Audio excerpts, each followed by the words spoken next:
के घर पर अब छापेमारी चल रही है। आगे बढ़ते हैं और चलिए बात पुणे का केतन अग्रवाल हत्याकांड की भी कर लेते हैं।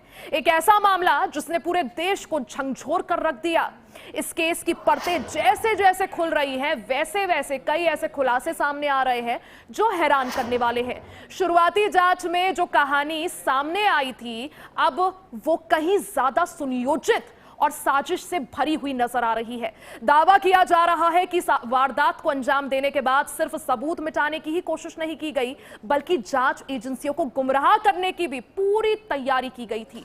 आरोप है कि मुख्य आरोपी चेतन चौधरी और सिया गोयल को पहले से ही इस बात का अंदाजा था कि पुलिस पूछताछ में उनसे किस तरह के सवाल पूछे जा सकते हैं।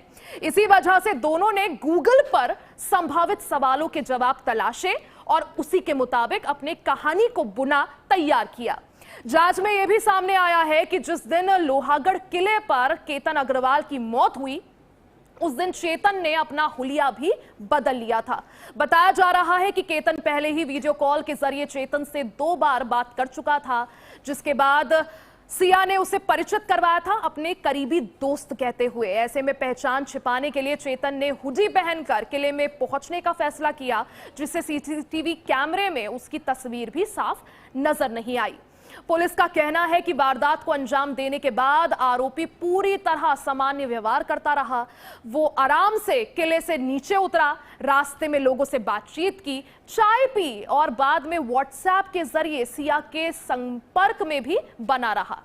जांच में यह भी पता चला है कि दोनों ने कई चैट डिलीट भी की थी, जिन्हें अब फॉरेंसिक टीम रिकवर करने की कोशिश कर रही है। इसी बीच पुलिस दोनों आरोपियों को लोहागढ़ किला लेकर पहुंची, जहां उनकी मौजूदगी में पूरे क्राइम सीन को रिक्रिएट किया गया ताकि घटना के हर पहलू की पुष्टि की जा सके। अब इस केस की हर नई कड़ी कई बड़े सवाल खड़े कर रही है और पुलिस उन सभी जवाबों की तलाश में भी जुटी हुई है। और इसी पर चर्चा करेंगे। हमारे साथ एडवोकेट तनुज दीक्षित जी जुड़ चुके हैं। तनुज जी, रोजाना इस मामले में नए खुलासे हो रहे हैं। अभी जो हाल ही में जो खुलासा हुआ है वो ये है कि सिया और उसके बॉयफ्रेंड चेतन ने केतन की हत्या के लिए और हत्या के बाद सिर्फ सबूत ही मौके से नहीं मिटाए, बल्कि पुलिस को गुमराह करने की कोशिश भी की। अब गूगल में जो हिस्ट्री उनकी मिली है, जिस तरह से उन्होंने गूगल से संभावित सवाल पूछे थे कि पुलिस क्या कुछ उनसे सवाल पूछ सकती है, वैसे वो जवाब देंगे। ये गूगल की जो चैट हिस्ट्री है, ये अदालत के लिए कितना बड़ा सबूत? देखिए रिया, अगर इस केतन अग्रवाल हत्याकांड के बारे में समझे तो इसमें कोई चश्मदीद गवाह नहीं है जो वहां मौजूद था। इसमें आरोपियों का कबूलनामा और एसआईटी के द्वारा जो प्रश्नों के आधार पर जो वहां प्रयास किए जा रहे हैं, डिजिटल ट्रेल, क्योंकि सबसे महत्वपूर्ण कड़ी वही है, एक एक साक्ष्यों को, डिजिटल साक्ष्यों को संरक्षित करना, उनकी एक ट्रेल बनाना। और इस कड़ी में अगर कोई भी महत्वपूर्ण सुराग, महत्वपूर्ण जो सबूत है, अगर वो बीच में मिस हो गया तो ऐसे में ट्रेल टूट जाती है। क्योंकि हमारे देश का कानून, कोर्टें, न्यायालय केवल सबूतों के आधार पर फैसले करता है। ऐसे में मजबूती के साथ में पुलिस को, एसआईटी की टीम को वहां पर जो है दस्तावेज प्रोड्यूस करना होंगे। और कल 29 जून को जो है इनकी पहली जो 7 दिवसीय रिमांड थी वो भी खत्म होने जा रही है। तो ये भी महत्वपूर्ण होगा, क्या आने वाले और 1 सप्ताह के लिए इस रिमांड को बढ़ाया जाएगा या फिर अभी सब कुछ पुलिस के द्वारा जांच पड़ताल पूरी हो चुकी है और कल उन्हें आगे इसमें कार्रवाई के लिए भेजेंगे। जी, क्योंकि तनुज जी, आपने डिजिटल ट्रेल की बात करी, वो बेहद इंपॉर्टेंट है इस पूरे मामले में, क्योंकि आपने भी कहा कि कोई चश्मदीद नहीं है जिसने सिया को ये करते हुए देखा हो या केतन को मारते हुए देखा हो। सर, क्या समझा जाए? सिया का कबूलनामा पुलिस के पास है, सिया और चेतन दोनों का। इस मामले में क्या अभी भी सिया के पास कुछ एस्केप रूट है अदालत के सामने? देखिए, पुलिस न्यायालय का रोल नहीं प्ले करती है। पुलिस अपना काम जांच में करती है, सबूतों को इकट्ठा करने में करती है, लेकिन दस्तावेज उन्हें कोर्ट में ही प्रस्तुत करने होंगे, जहां पर कोर्ट निर्णय करेगा कि आगे इस मामले में क्या करना है। लेकिन दस्तावेज केवल कागजों आधार पर नहीं, बल्कि सबूतों के आधार पर होना बेहद जरूरी है।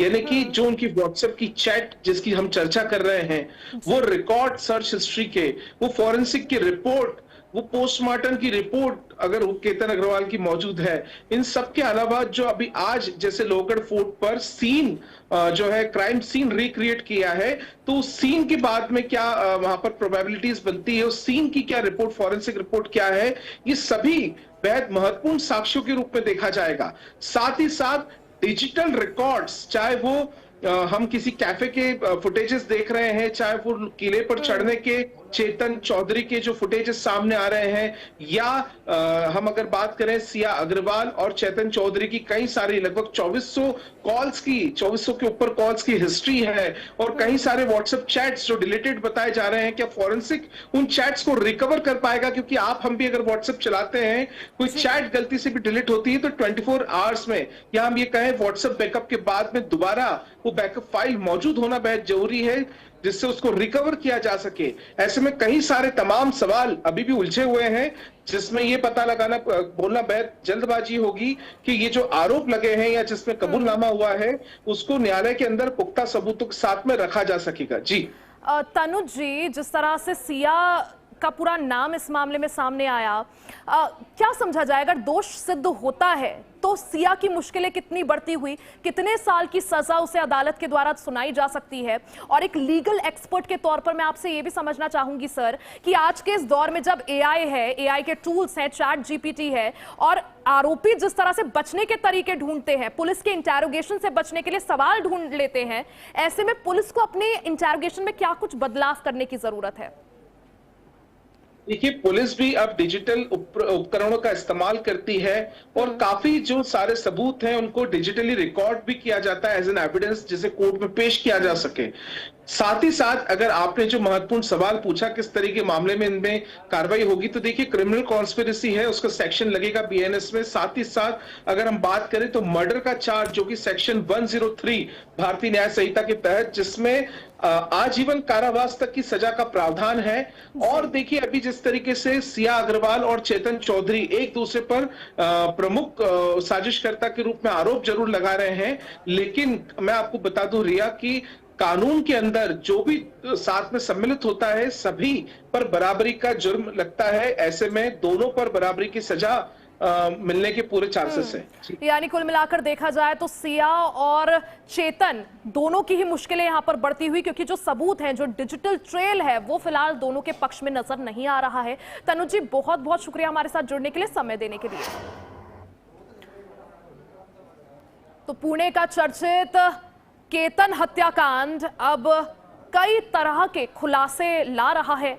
जैसे जैसे पुलिस जांच आगे बढ़ रही है, केतन की मंगेतर सिया इस वक्त पुलिस की गिरफ्त में है, और पूछताछ के दौरान रोजाना नए खुलासे हो रहे हैं। इससे पहले सिया ने यह भी जिक्र किया था कि केतन विग लगाता था, उसके सर में बाल कम थे, वो हकलाता था, वो चेतन से प्यार करती थी। तमाम उसने वजह पुलिस के सामने रखी केतन को मारने की। साथ ही अब यह भी निकलकर सामने आया है कि जो सिया है और उसका बॉयफ्रेंड चेतन चौधरी, दोनों ने मिलकर गूगल से मदद ली थी, जाना था कि क्या कुछ संभावित सवाल पुलिस उनसे पूछ सकती है, और जांच एजेंसियों को गुमराह करने की कोशिश की थी।